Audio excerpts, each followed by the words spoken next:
All right, so um, we all know about the transatlantic slave trade. It's a horrific chapter of history, but there's another slave trade that often gets overlooked, Yeah. and that's the Arab-Muslim slave trade.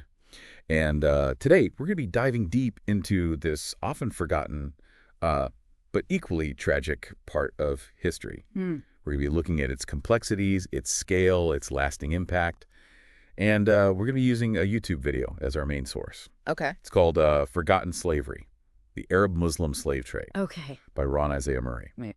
Now, before we get started, I just want to say, this isn't about placing blame or pointing fingers. It's Yeah. about understanding a complex and often ignored part of history. Uh. So get ready to learn about a part of history you probably didn't hear about in school. So I guess one of the first things that struck me about this video is just the sheer scale of this trade. I mean, we're talking about centuries, right? Yeah, yeah, absolutely. I mean, this wasn't just a blip in history, right? This went on for centuries, and it spanned continents. We're talking about Africa, the Middle East, parts of Europe. Mm-hmm. The impact was widespread. Yeah, and it wasn't just limited to plantations like we see in the Americas. The demand for enslaved people, Mm-hmm. covered all kinds of roles. Yeah. Soldiers, servants, Right. and disturbingly, concubines. Yeah, it definitely had a different flavor to it, I guess you could say. It Yeah. wasn't just about agricultural labor like the transatlantic slave trade. Mhm. This was, military strength, domestic help, Right. and yeah, the exploitation of women for sexual purposes. The video actually shows, images of camel caravans and ships traveling across vast distances. I mean, across the Sahara Desert. Yeah, and you think about those journeys, the scorching sun, the relentless travel, being separated from your family, it's just unimaginable. And what's even more interesting is that the video reveals that Arab traders, they weren't just taking any Africans. They were specifically targeting a particular group.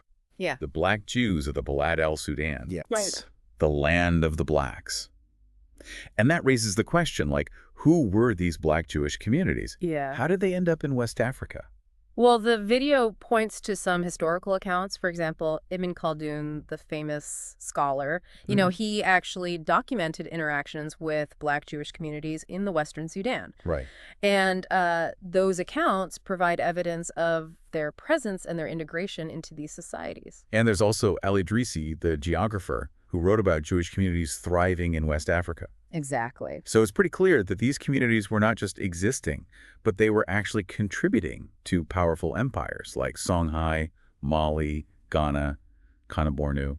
Yeah, and some historians believe that several rulers and administrators in those empires actually had Jewish ancestry, which speaks to their level of integration and the influence that they held in these societies. That's amazing. It's like a hidden piece of history that really changes how we think about both African and Jewish history. But then in 1492, Askia Muhammad, a ruler of the Songhai Empire, issued a decree that forced Jews to convert to Islam or leave, Yeah, which, sadly echoes a broader history of Jewish persecution. absolutely. It's a reminder of the challenges that Jewish communities have faced throughout history in different times and places. And speaking of persecution, the video also talks about the horrific experiences of women and girls, many of whom were very young, who were forced into sexual slavery as concubines. Yeah.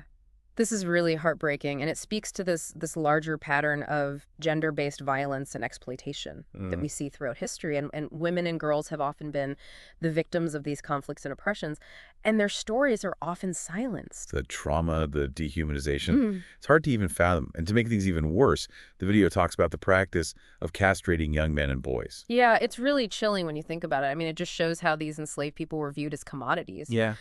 Their bodies and their lives were completely disposable. Yeah. And it's just overwhelming when you think about the scale of the suffering, the lives that were shattered, the families that were torn apart. So we've started to uncover some of the layers of this hidden history. But one question that comes to mind is like, why don't we hear more about this? Yeah.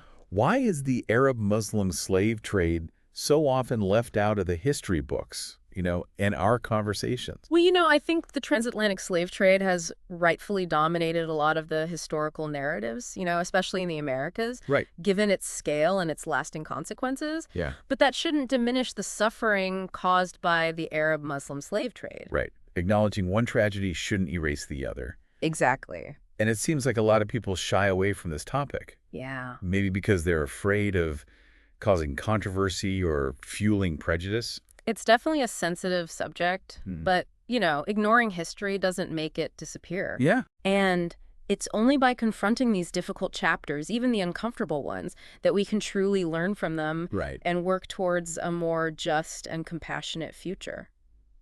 It's about facing these uncomfortable truths head on so Absolutely. we can truly learn and grow as individuals and as a society. Yeah, that's how we move forward. Yeah, Open and honest dialogue, that's what we need. that's it. If we want to confront the mistakes of the past Right. and build a better world, That's the key. you can't just sweep it under the rug, you know? Absolutely not. It You just need- festers It festers. and causes more harm. Yeah, and the video really goes into the specifics of the consequences. Right. And it's clear that they are far-reaching Oh, yeah. and multifaceted. We're talking about not just human suffering, Hmm. but also demographic shifts, Yeah. economic disruption, cultural transformations across continents. Absolutely. I mean, you look at the Arab world. Yeah, they're still dealing with the legacy of this trade, especially when it comes to things like social hierarchies and racial prejudices. Yeah. And in Africa, it's equally profound, right? I mean, millions of people lost, especially young men and women in their prime. It devastated societies, economies, and the scars are still there today. Right.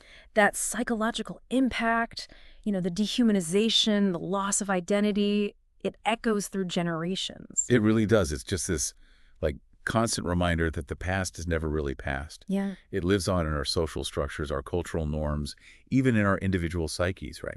Absolutely. But the video also makes a really important point about recognizing that the Arab-Muslim slave trade wasn't a monolithic event, right? Mhm. It varied across different times and places, Yeah. depending on the local context, economics, politics. Right. It was shaped by so many factors. Yeah, and that nuance is often lost, Mhm. especially when we tend to oversimplify these historical narratives and not really look at the complexities of, people's lived experiences. Right. You need to look at the individual stories Yeah. to really understand the full picture. So it's about understanding the diversity of experiences Exactly. within this broader historical context, recognizing that there were variations in how enslaved people were treated, the roles they were forced to play, and the ways they resisted and adapted to their situations. Yeah.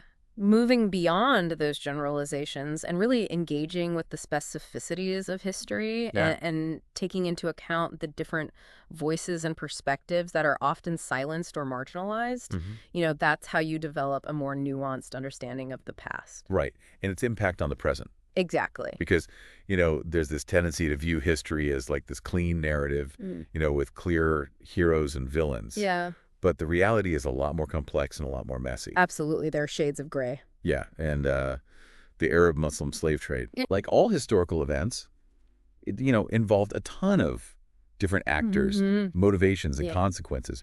So it's crucial that we approach this with a critical eye.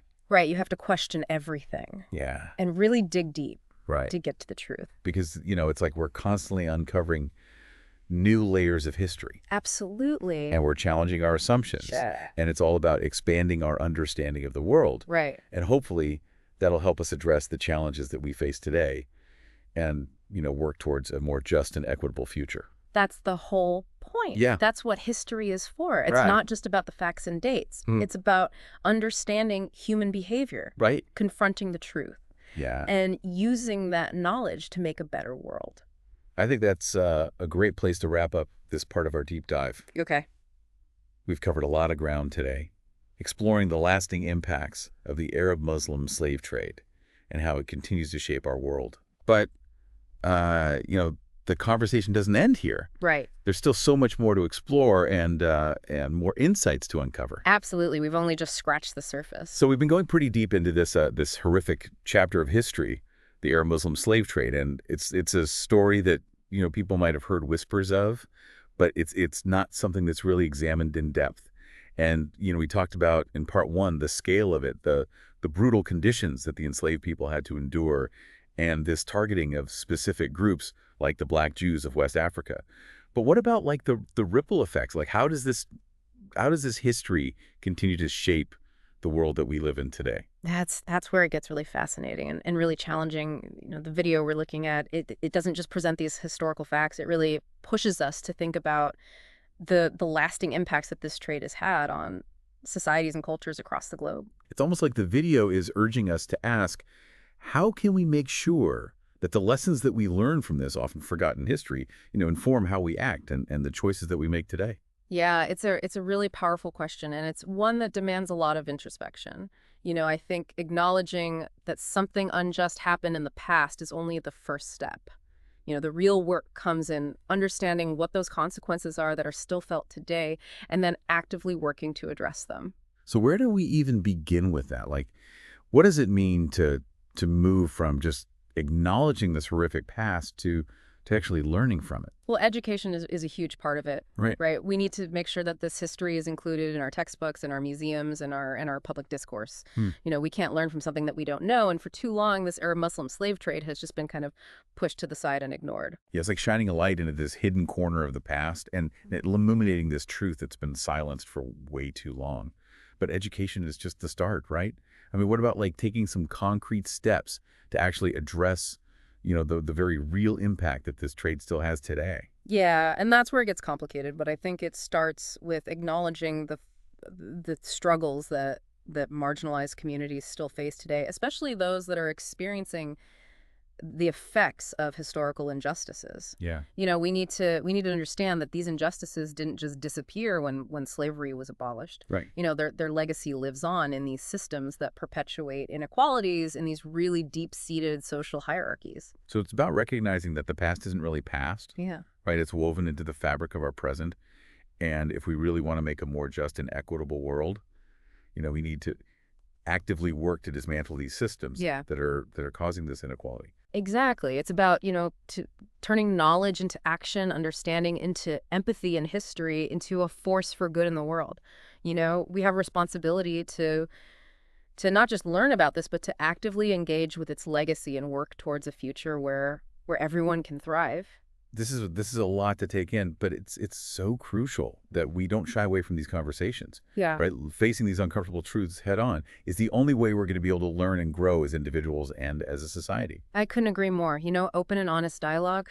That's what we need if we want to face the mistakes of the past and build a world that's more just and more compassionate. Just ignoring these issues isn't going to make them go away. Yeah. Right. And in fact, it often allows them to just kind of fester and cause even more harm. And the video that we're talking about, it really digs deep into the specific consequences of the Arab Muslim slave trade. And, it makes it clear that the impacts are, it's not just about the human suffering, but it's also about things like, demographic shifts, economic disruptions, and cultural transformations that occurred across entire continents. Absolutely. You look at the Arab world, they're still dealing with the legacy of this trade, particularly when it comes to like social hierarchies and racial prejudices. And in Africa, the consequences are just as profound. The loss of millions of people, especially young men and women, it devastated societies and economies, and those scars are still felt today. Yeah, the psychological wounds of dehumanization and the loss of identity. Yeah. I mean, they just echo through generations. They do. It's a sobering reminder that the past is never truly past. It lives on in our social structures, our cultural norms, and even our individual psyches. And the video also highlights something really important. It's recognizing that this Arab Muslim slave trade, it wasn't just this one single event. Right. It varied in different times and places, and it was influenced by local contexts, economic factors, political dynamics. So it's about understanding Yeah. that, the diversity of experiences within this broader historical context, right? Like recognizing that there were variations in how enslaved people were treated, the roles that they were forced to play, Yeah. and how they resisted and adapted. Exactly. We need to move beyond these generalizations and really engage with the specificities of this history, taking into account these diverse voices and perspectives that have so often been silenced or marginalized. Yeah, and it seems like there's this tendency to kind of view history as this like neat and tidy narrative with these clear, heroes and villains, but the reality is much more complex. Oh, for sure. And messy than that. Yeah. The Arab Muslim slave trade, like all historical events, involved all these different actors and motivations and consequences. So we really have to approach this topic with a critical eye. Absolutely. Recognizing that these historical narratives are often shaped by those who are in power. Mm-hmm. So by questioning those narratives and seeking out other perspectives, we can start to piece together a more complete and accurate picture of the past. It's like we're uncovering these layers of history Yeah. and it's challenging our assumptions Yeah. and expanding our understanding of the world. And hopefully that'll allow us to, better address the challenges that we face today Right. and work towards a more just and equitable future. That's the power of really looking at history. It's not just about, digging up facts and dates. It's about grappling with those complexities of human behavior, confronting those uncomfortable truths and ultimately using that knowledge to create a better world. And I think that is a perfect place to stop for this part of our deep dive. Okay. We've covered a lot, looking at the lasting impacts of the Arab-Muslim slave trade and how this history continues to shape our world today. But our conversation doesn't end here. Welcome back to our deep dive into the Arab-Muslim slave trade. And we've been on quite a journey. We've gone through centuries. We've uncovered the scale of it, the brutality and the multifaceted impact of this often forgotten chapter of history. And really makes us think about what our role is in creating a more just and equitable future. It's been a challenging conversation, but an absolutely essential one. We've dug deep into the complexities of this trade. We went beyond these simple narratives to really understand the nuances of it and how it varied across time and place and the truly diverse experiences of those who were caught in it. Yeah. And as we're coming to a close on this exploration, there's one really powerful message that comes through in this video that we've been talking about. And it's this emphasis on remembering.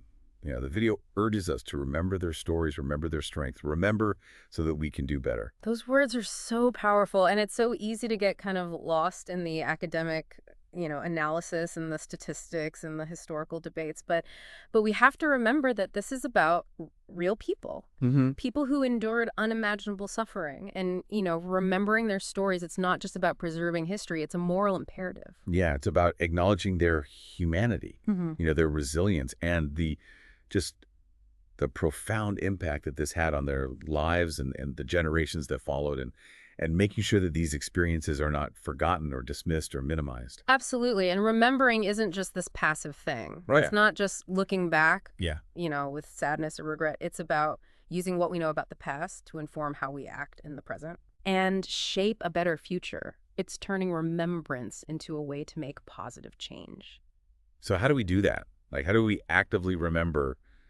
What does that look like? It can take a lot of different forms. We can seek out and amplify the voices of those whose ancestors were impacted by this trade. We can support organizations that are fighting modern-day slavery and human trafficking, recognizing that, exploitation still exists, just in new and insidious forms. Yeah, we can educate ourselves and others about this history and make sure that it's not pushed to the side or erased from our collective memory, and we can challenge these historical narratives that perpetuate stereotypes or distort the truth. Exactly. And on a personal level, it can be as simple as just taking a moment to think about the human cost of this trade, to empathize with those who are victimized, and to commit to creating a world where these kinds of atrocities never happen again.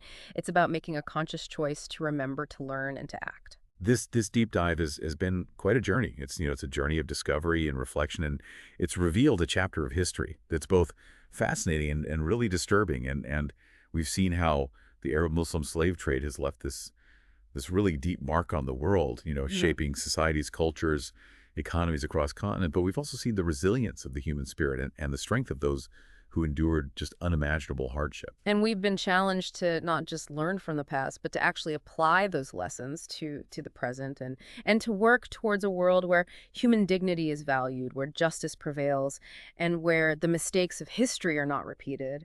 That's something that needs our attention, our empathy, and our commitment to creating a better future for everyone. So as we wrap up this deep dive, let's carry with us this weight of this history, the stories of those who suffered, and this drive to do better, remember their stories, remember their strengths, remember so we can build a world that's worthy of their memory.